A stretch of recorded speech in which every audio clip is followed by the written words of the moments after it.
लेके जा रही हैं ग्रॉसरी करने।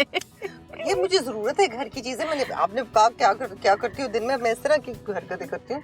तो वैसे तो आपने ये भी बताया कि बहू करती है सारे काम अब आपके। काफी कोई पिछले 1-1.5 साल से तो मेरी बहू करती है ये, लेकिन अभी वो लंदन गई हुई है। हाँ तो मुझे तो पता मिस चला कर रही हैं आप उस गुड़िया को हमारी। ये बात है, मैं मिस कर रही हूँ, मेरी गुड़िया है। मैं बहुत मिस कर रही हूँ क्योंकि वो घर के भी अरेंजमेंट में, क्योंकि वो आर्टिस्ट है और वो बहुत आर्टिस्टिक है, तो बड़ी अच्छी सजेशन देती है। जबरदस्त। अब वो मैं फंस गई हूँ कि वो मुझे आदत हो गई उसके आइडियाज की। अच्छा ये बताएं, पोते में तो बसी हुई है जान, नाम क्या है? मुझे तो इब्राहिम माशाल्लाह। इबू बाबा। इबू बाबा हैं वो। इबू बाबा बिल्कुल आजान ही कैसे हैं? मैं तो अभी तक मिली नहीं हूँ क्योंकि इबू बाबा कभी आजान लगते हैं, कभी सोफिया लगते हैं। अच्छा। वो कुछ दोनों की बात मिक्सचर है।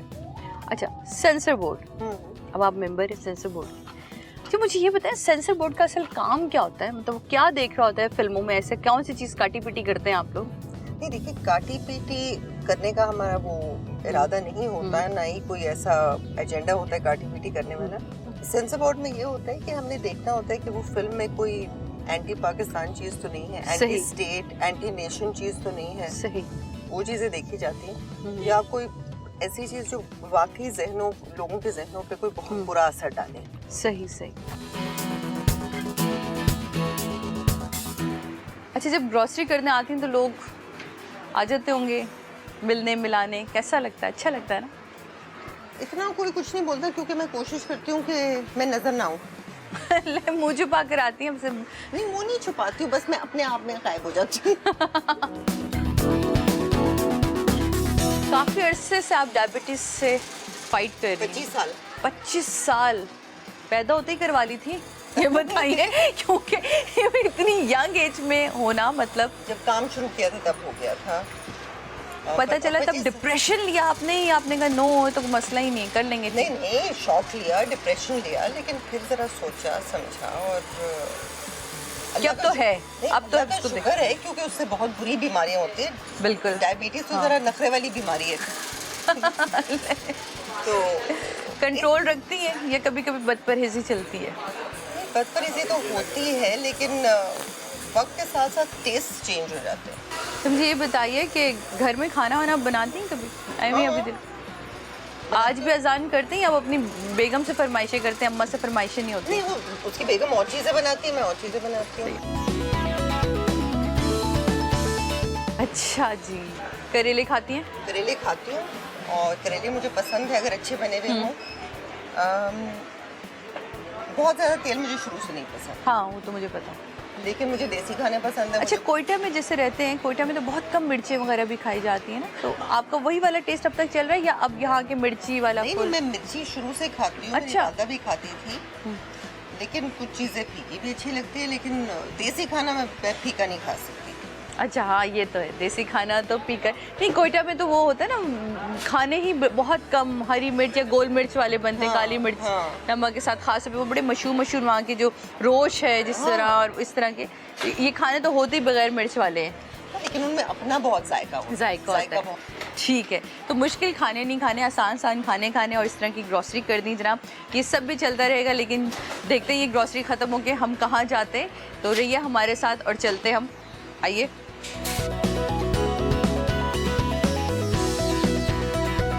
जी नाजरीन, हम लोग आ चुके हैं एक बहुत ही अच्छे कराची के रेस्टोरेंट में, और यहाँ मेरे साथ ज़ेबा के बहुत ही अच्छे दोस्त, उनके कलीग मेरे साथ मौजूद हैं, और मेरे भी अच्छे दोस्त हैं। मज़े की बात ये, और काम है उनका पकाना, मेरा मतलब है कि लिख के पकाना। जी हाँ, वेरी गुड राइटर, यकीनन आप सब जानते हैं, और अपनी राइटिंग से वो अच्छा खासा पका देते हैं आदमी को कि पढ़ के जब मैं उनका स्क्रिप्ट पढ़ती थी तो मैं कहती थी कहाँ से स्टोरी शुरू हो रही है और कहाँ जा रही है, क्योंकि जो अच्छा राइटर होता है ना उसको पता होता है कि मैं बात यहाँ जो छोड़ रहा हूँ उसे चौथे सफ़े पे ले जाके मैंने लिंक कैसे कर दी। आजकल के राइटर्स के बारे में मैं कुछ कहना नहीं चाहती, लेकिन जिसको मैं जानती हूँ उसका नाम है ज़फ़र महराज। कैसे हैं आप? ठीक। खोइटा हम क्वेटा वाले ना, खोइटा वाले अपने लोगों को नहीं छोड़ते हैं। नहीं जाहिर है, हाँ छोड़ ही नहीं सकते ना, वो कुछ चीजें होती है ना, कोई एक कॉमन चीजें होती है। सही। अच्छा ज़ेबा फ्रेंड भी हैं, एज अ डायरेक्टर आपने इनके साथ आपके स्क्रिप्ट पे इन्होंने काम किया, दोस्ती से हट के जब डायरेक्टर बनती हैं तो कैसी होती हैं ये? ज़ेबा से जो मेरा जो वाकफियत पहली हुई वो मासूरी पे हुई। अच्छा, मैं जब मलेशिया से आया था मासूरी का कॉन्सेप्ट लेके, और वो आपको सब मालूम है, तो मुझे नहीं ख्याल था कि कभी इस पे कोई बन सकेगा इस सब्जेक्ट पे कुछ। तो मुझे इनका मैसेज मिला, और ज़ेबा तो ज़ाहिर है माशाल्लाह ज़ेबा थी हम, तो वो लोड इन्होंने उठाया और वो मासूरी फिर। अच्छा, उस सीरियल की खूबी ये है कि वो मलेशिया वालों को भी उस सीरियल से पता चला कि यहाँ कोई मासूरी थी।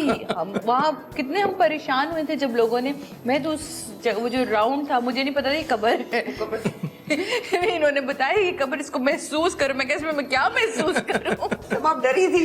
डरी थी मैं कि ये तो रात के कोई 2 बजे हम बैठे हुए थे रात के 2 बजे और महसूस करवा रहे कब्र को, मतलब हद हो गई है कि महसूस करो फैसल इसकी मोहब्बत में आए और तुम फैसल से मोहब्बत कर रही हो। मैं कही यार मतलब वो महसूस करे, मैं क्यों कर रही हूँ उसकी। ज़ेबा को 3 अगर हिस्सों में बांटे, डायरेक्टर, मदर या फ्रेंड, सबसे अच्छा हिस्सा कौन सा लगता है? यार देखिए, मैं तो काफ़ी अरसे का इतना साथ है मैंने, तो इसलिए तो आपसे पूछा ये सवाल। मुझे इनके तीनों रुख देखें, एज ए मदर 12 साल हो गए। हाँ 12 साल हो गए। मैं एज ए मदर पूरी दुनिया के सामने है, कितना वो उस बच्चे के लिए कहाँ तक लड़ी और क्या ब्रॉटअप किया कुछ। और बाज़ औक़ात हम बैठते हैं तो अभी एक डिस्क्लोज़ कर रहा हूँ कि इनकी बायोग्राफी पे भी थोड़ा बहुत सोच रहे हैं। हाँ, क्योंकि ज़ेबा एक बहुत बड़ी कहानी है। बिल्कुल, मैंने आखिर इन्हीं को कहा क्योंकि इनसे मेरे इतना क्लोज रिलेशनशिप है कि मैंने इन्हें कुछ भी कह सकते हो, मुझे पता है ये समझ के उस चीज़ को बेहतर लफ्जों में ढालेंगे। प्रोड्यूसर मैंने इनको देखा है, बाकी वो जो अच्छा, यहाँ डायरेक्टर प्रोड्यूसर के तौर पे मुझे ज़ेबा के जैसे, मैं ऑन एयर एक बात है, बुरा भी लगता है कि शायद मैं बहुत ज़्यादा वो कर रहा हूँ, लेकिन जो एक डिज़ाइनिंग है ना, मैंने कहा ना ज़ेबा डिज़ाइन कर देती थी, वो इन चीज़ों के पीछे नहीं पड़ती थी कि अच्छा यहाँ पे 180 क्रॉस हो रहा है या शॉर्ट है फलान है। वो असल में वो थी कि जो आँख को अच्छा लगे, आँख को अच्छा लगे वो डिज़ाइन कर देती, उसके बाद ये मस्त हो जाती हैं। हाँ, बेसिकली तो ये नेचुरल बहुत शरीर हैं और बहुत मज़ाहिया और चीविटी जिसको कहते हैं। सुनाती हैं लतीफ़े। ये लोगों को नहीं पता ना, अक्सर मुझे वही गमज़दा औरत का रोल मिलता है, इसलिए तो मैं काम नहीं करना चाहती। कहीं आपको लगता है ज़ेबा को अपनी लाइफ में रिग्रेट हुआ जब पूरी लाइफ को देखते हैं? ज़ेबा का अपने आप से रिग्रेट करती है, कोई दूसरा शख्स नहीं है। नहीं, मैं इनकी पर्सनालिटी को लेके, मैं उसी की बात कर रहा हूँ। इनकी अपनी जिंदगी में क्या है नहीं, जो अपने तौर पर वो कहीं रिग्रेट करती हैं ना, तो अपने आप से करती हैं। एक शख्स ने अपने आप को वो वक्त नहीं दिया, बाकी सबको दिया। अगर आपसे कहेंगे, आप तो लिखते बहुत कमाल है, चाहे वो म्यूज़िक साइड पर आए, गाने देखें, नज़्म देखें या फिर ड्रामा देखें, आपको क्या लगता है कि आपकी किसी लिखी हुई चीज़ में ज़ेबा सिमटी है? कोई ऐसी 4 लफ्ज़ों में हमें समेट के दिखाएं ज़रा ज़ेबा को, प्लीज़। सच्ची अगर हो सकता है तो, अगर कहीं आपको लगता है कि मेरी वो लिखी हुई नज़्म या मेरी कोई लिखी हुई मेरी चीज़ नहीं है, एक परवीन शाकिर की है, एक शेर है उनका। दोबारा मिलना है आपने मुझसे। लड़कियों के दुख अजब हैं, सुख उससे भी अजीब, आँख रोती है तो काजल भीगता है साथ साथ। आपको लगता है कि ज़ेबा के लिए परवीन ने लिखा था? इनको तो रोती लड़कियां जहर लगती है। मतलब रोती लड़कियां, और मतलब वो कुर्बानी देने वाली मशरक़ी औरत जो सारी बक बक फजूल चीज़ें सुन रही है और जी हुजूरी कर रही है। आप चाहते हैं कि औरत को एहतजाज जो उस रजिस्टर ज़रूर करवाना चाहिए? औरत की का कैरेक्टर बिल्डिंग होना चाहिए, उसको ये पहचानना चाहिए कि वो कौन है। एक सांचा है बड़ा झूठा किस्म का जो हम माशरा बनाते हैं कि जी औरत ये है। हर औरत वो नहीं होती, 2 इंसान एक जैसे नहीं होते। तो इंसान को अपने आप को पहचानने का तो मौका मिले। मुझे लगता है कि आज के शो में आप लोगों को सीखने के लिए, समझने के लिए बहुत सारी चीज़ें मिली होंगी। ये सिर्फ शो आज का देखने का नहीं था, पर्सनालिटी को समझने का, जानने का, और इनके तजुर्बों से अपनी ज़िंदगी को मज़ीद हम बेहतर कैसे बना सकते हैं, इसलिए भी इस तरह के शोज़ होने चाहिए और इसलिए हम ये शो करते भी हैं। और बहुत नॉर्मल सवालों से हट के, इसलिए मैं वो वाले सवाल करती हूँ जहाँ मुझे लगता है कि कोई ऐसी पर्सनालिटी मेरे साथ मौजूद है जिसकी ज़िंदगी से कुछ मैं सीख सकूँ या कुछ आप सीख सकें।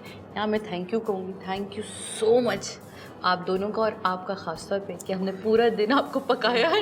नहीं सादिया, आपको इजाज़त है पकाने की, और बहुत कम लोग हैं जिनको मैं पकाने की इजाज़त दी। मतलब बहुत शुक्रिया, बहुत अच्छा लगा ये पूरा दिन आपके साथ स्पेंड करके। तो जनाब यहाँ मैं आपसे लूँगी इजाज़त, आपसे मिलूँगी मैं अगले हफ्ते और नए मेहमान के साथ। हफ्ते क्यों, अगले मंडे को आपसे मुलाकात होगी मेरी नए मेहमान के साथ, नई गुफ्तगू के साथ। और रहिएगा हमारे साथ और प्लीज़ बताएं, अपने सजेशंस दें कि आप इस शो को मज़ीद किस तरह हम बेहतर करें, क्या देखना चाहते हैं, किन लोगों से मिलना चाहते हैं, आप हमें बताइए ताकि हम अपने शो को मज़ीद बेहतर कर सकें। इजाज़त दें, अल्लाह हाफ़िज़।